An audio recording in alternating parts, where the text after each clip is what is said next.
Virginia has issued a special marine warning for Chesapeake Bay from North Beach to Drum Point in Maryland, Chesapeake Bay from Pools Island to Sandy Point in Maryland, Chesapeake Bay from Sandy Point to North Beach, Maryland, Chester River to Queensboro, Maryland, Choptank River to Cambridge, Maryland, and the Little Choptank River, Eastern Bay, until 11 p.m.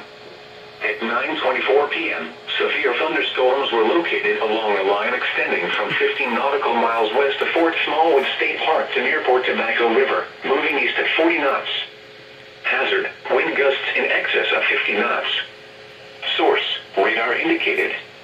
Impact, boaters could easily be thrown overboard by suddenly higher wind and waves capsizing their vessel.